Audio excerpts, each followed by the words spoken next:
வணக்கம். ஐயா சு. வெங்கடேசன் அவர்கள் எழுதிய வீரயுக நாயகன் வேல்பாரி பகுதி 8. அடுத்து வந்த நாட்களில் எவ்வியூரில் நிகழ்ந்த கொண்டாட்டங்களை வர்ணிக்க வார்த்தைகள் இல்லை. திரும்பும் திசைகள் எல்லாம் ஆட்டமும் பாட்டும் கூத்துமாக காடே கலகலவென இருந்தது. கபிலரின் வரவு பெரும் விழாவானது. பாரியின் பீரிடும் அன்பை வெளிக்காட்ட வடிவங்கள் ஏது?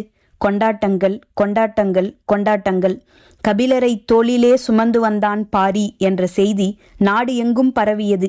கபிலர் யார் என பரம்பு மக்களுக்கு நேற்று வரை தெரியாது. ஆனால் தங்களின் தலைவன் தோளிலே சுமந்த ஒரு மனிதனை பற்றித்தான் இப்போது காடு எங்கும் பேச்சு. ஒரே நாளில் கபிலர் காட்டின் கதையாக மாறினார். அவரை அழைத்து வந்த நீலனும் வேட்டூர் பழையனும் இப்போது எல்லோராலும் தேடப்படும் மனிதராக இருக்கின்றனர். வேட்டுவன் குன்றில் கால் பதித்ததில் இருந்து எவ்வியூருக்குள் நுழையும் வரையிலான கபிலரின் ஒவ்வொரு அடியும் இப்போது பழையனின் கதைக்குள் மிதந்து கொண்டிருக்கின்றன. தனது வீரத்தால் பேரெடுத்த நீலனின் புகழ் கபிலரால் இன்னும் உச்சத்துக்கு போனது. எந்நேரமும் இளம் பெண்கள் சூழ இருக்கும் நீலனைக் கண்டு அவனது நண்பர்கள் சற்றே பொறாமை கொள்கின்றனர். காலிலே தசைப்பிடிப்பு ஏற்பட்டவுடன் திருப்பி அனுப்பாமல் அழைத்து வந்த நீலனை கட்டி அணைத்தான் பாரி. கன நேரத்துக்குள் அவருக்கு தனைமயக்கி மூலிகை கொடுக்க வேண்டும் என நீ துணிந்ததுதான் மிக முக்கியம். சிறந்த வீரனால் மட்டுமே அந்நிலையில் நாகக்கிடங்குக்குள் நுழைய முடியும். பாரி சொன்ன சொற்களை இப்போது எல்லோரும் சொல்கின்றனர். கொற்றவை விழா தொடங்க ஒரு வார காலம் இருக்க இப்போது கபிலருக்கான விழா தொடங்கியது. கபிலரின் வருகை காட்டின் திருவிழா என்று பாரி சொன்ன சொல்லிலிருந்து அது தொடங்கியது. காட்டின் விழா என்றால் அதன் முதல் வெளிப்பாடு வேட்டைதான். பெரும் உற்சாகத்தோடு பல குழுக்கள் வேட்டைக்கு புறப்பட்டு போகும். சொல்லி வைத்த பொழுதுக்குள் ஊர் வந்து சேர வேண்டும். வேட்டையில் சிக்கும் முக்கியமான விலங்கு எதுவோ அதுதான் அன்றைய விருந்தை தீர்மானிக்கும். ஒவ்வொரு விலங்கின் ருசிக்கும் ஏற்ற மதுவகை உண்டு. மதுவின் தன்மைக்கு ஏற்றபடியே இசை முழங்கும். இசைக்கு ஏற்பவே ஆட்டம். அன்றைய ஆட்டத்தின் ஆரம்பம் வேட்டையாடப்படும் விலங்கில் இருந்தே தொடங்குகிறது. அது மானாட்டமா, மயிலாட்டமா, மிலா கூத்தா, காட்டு எருமையின் கொம்பாட்டமா என்பது மதுவோடும் உணவோடும் இசையோடும் ஆட்டத்தோடும் கலந்தது. மான் கறிக்கு ஈச்சங்கள் எடுபடாது. பறவைகளின் கறிக்கு தென்னங்கள் பொருந்தாது. ஈனா கெடாரிக்கு 3ஆம் நாள் பனங்கள்தான் சிறந்தது. அத்தி மதுவுக்கும் அறுபதாங்கோழியின் கறிக்கும் ஈடு இவ்வுலகில் இல்லை. அறுபதாங்கோழி அகப்படாதா என ஏக்கத்தோடு இருந்தான் பாரி. வேட்டைக்கு போன ஒரு குழுவாவது அறுபதாங்கோழியை பிடித்து வரும் என 3 நாட்களாக பாரி ஆசையோடு காத்திருக்கிறான்.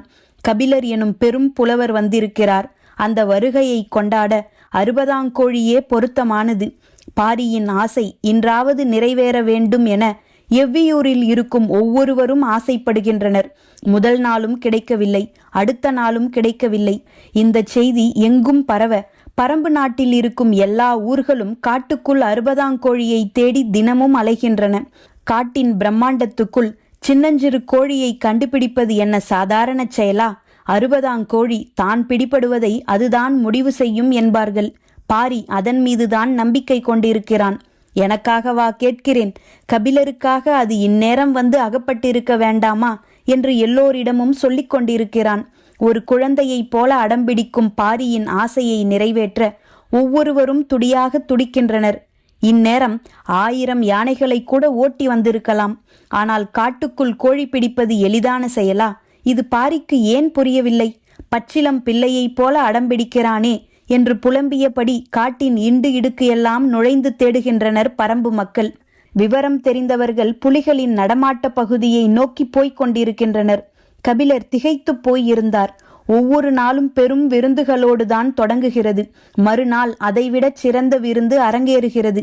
அவர் யவன தேரலை பாண்டிய கிழவனோடு உட்கார்ந்து நாட்கணக்கில் குடித்திருக்கிறார்.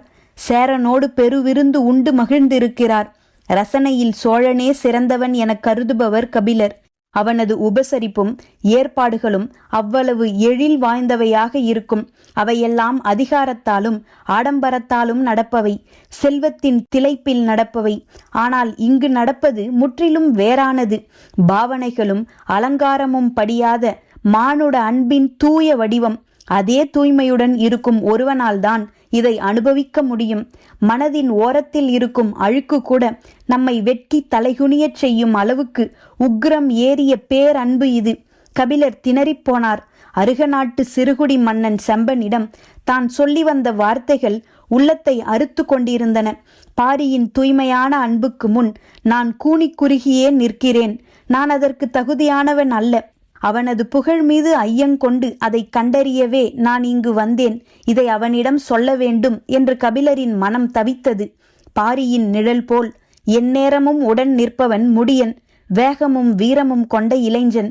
அவனது இடுப்பில் ஒரு பக்கம் வாளும் இன்னொரு பக்கம் மாட்டுக்கொம்பும் தொங்கிக் கொண்டிருந்தன. பழைமையும் புதுமையுமான 2 ஆயுதங்களை ஒரு சேர வைத்திருந்தான். முடியன் என்பது அவனது பெயர் என்றுதான் கபிலர் முதலில் நினைத்தார். ஆனால் அது தளபதி போல ஒரு பட்டம் என்பது பின்னர்தான் கபிலருக்கு தெரிய வந்தது. அதேபோல் எவ்வியூரில் எல்லோரும் வணங்கும் மனிதராக பெரியவர் தேக்கன் இருக்கிறார். இதுவும் பட்டமா அல்லது பெயரா என கபிலருக்கு தெரியவில்லை. இருவரிடமும் தனது நிலையை விளக்க வேண்டும் என கபிலர் முயற்சி செய்ய, அவர்களோ அறுபதாங்கோழி கிடைக்கும் வரை எதையும் காது கொடுத்து கேட்கவே தயாராக இல்லை. கபிலர் என்ன செய்வது என தெரியாமல் திக்கி திணறி கிடந்தார். ஆனால் கபிலரை விட திணறி கிடப்பது பரம்பு மக்கள்தான். 60ஆம் கோழிக்காக அவர்கள் இப்போது காடு எங்கும் அலைந்து கொண்டிருக்கின்றனர். பாரியின் குடும்பம் உள்பட. ஆசைப்பட்டது பாரி என்பதால் அதை நிறைவேற்றுவதை கடமையாகவே எல்லோரும் கருதுகின்றனர். 60ஆம் கோழி காட்டின் அதிசயங்களில் ஒன்று. கோழியைப் போல் உடலும் சேவலைப் போல் வாலும் கொண்டிருக்கும். வண்ணமயமான வாங்கருவால் போல் வாளின் இறகுகள் சிலிர்த்து நிற்கும். அது 60 நாட்களுக்கு ஒரு முறைதான் முட்டையிடும். அன்னப்பறவை சாவதற்கு முன் ஒரே ஒரு முறை பெருங்குரல் எழுப்பி கூவிவிட்டு செத்துப்போவதைப் போலத்தான் இதுவும். சாவதற்கு முன் பகற்பொழுதில் சேவலை போல் பெருங்குரல் எடுத்து கூவிவிட்டு செத்துப்போகும்.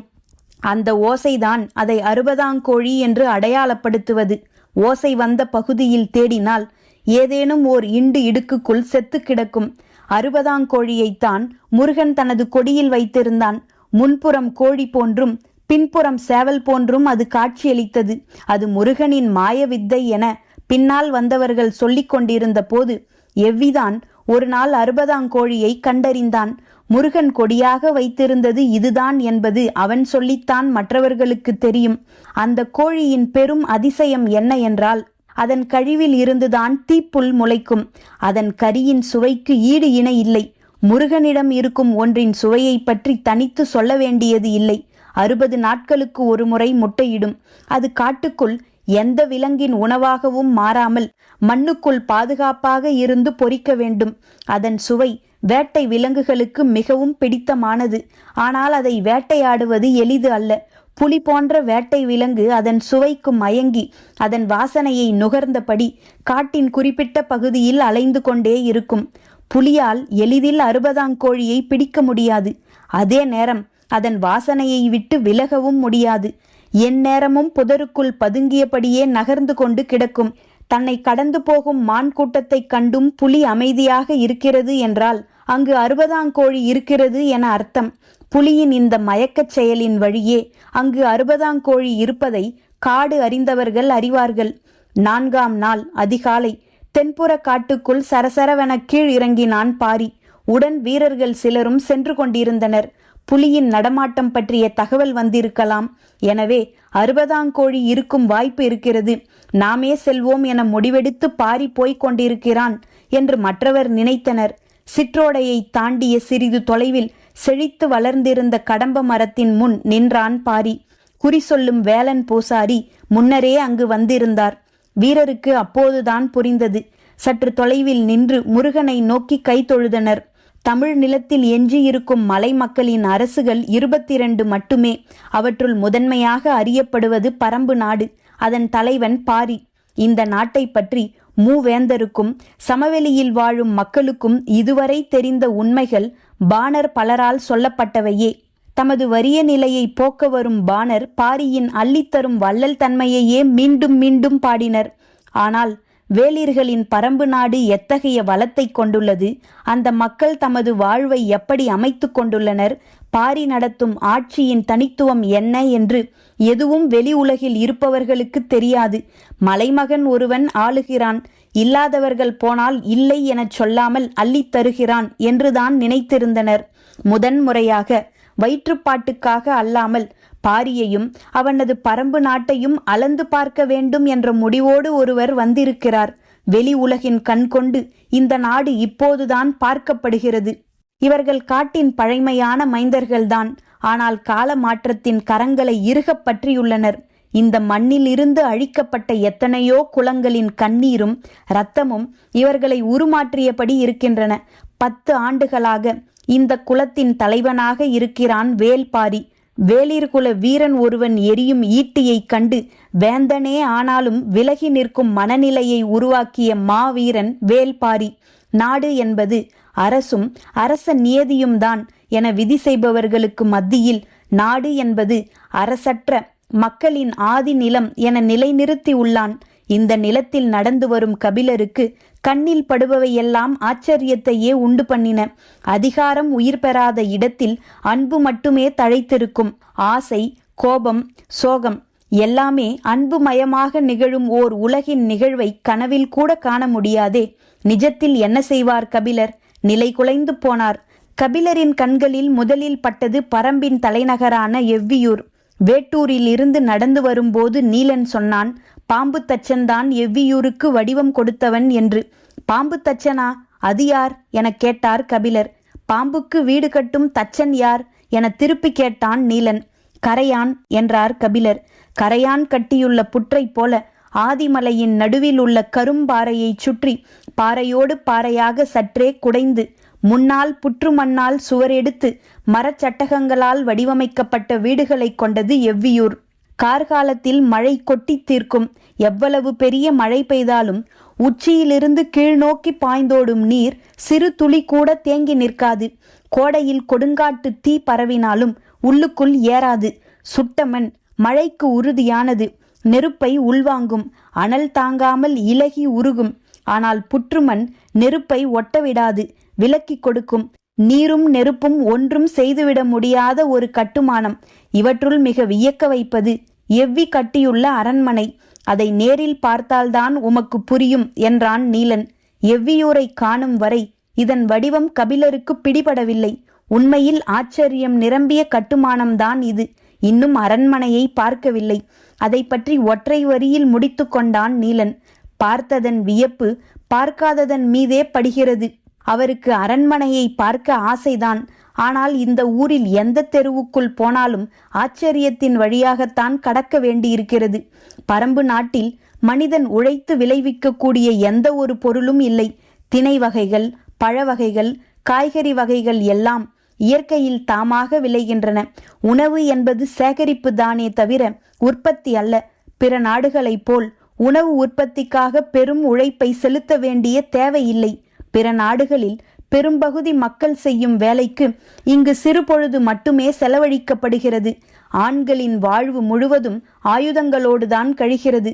வேட்டை தொடங்கி போர் வரை எல்லாவிதமான ஆயுதங்களையும் பயன்படுத்தும் அசாதாரணமான கலையை ஒவ்வொருவரும் கற்றிருக்கின்றனர். 8 வயதில் காடு அறிந்து வர வீட்டை விட்டு வனத்துக்குள் அனுப்பப்படும் சிறுவர் அதன் பிறகு மாவீரராகத்தான் குடில் திரும்புகின்றனர். இவரின் முயற்சிக்கு இணையான முயற்சிகள் வேறு எங்கும் இல்லை. 2வது, இயற்கையை அறிதல். தாவரங்கள், விலங்குகள், பறவைகள், காலநிலைகள் ஆகியவற்றை பற்றி இவருக்கு இருக்கும் பேரறிவுக்கு இணை சொல்லும் அறிவு வேறு எவருக்கும் இல்லை. அதனாலேயே இவர்கள் மருத்துவத்தில் அற்புதங்களை கைவரப்பெற்றவராக இருக்கின்றனர். மருத்துவம் கைவரப்பெற்றதாலேயே வீரத்தின் எல்லையை இன்னும் கூட்டுகின்றனர்.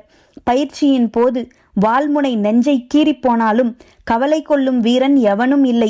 அத்தா பொருத்தி மூலிகையை கண்டறிந்த பிறகு சதையை அறுத்து கொண்டு போனாலும் அறுத்ததை பொருத்தி கொடுக்கிறான் மருத்துவன்.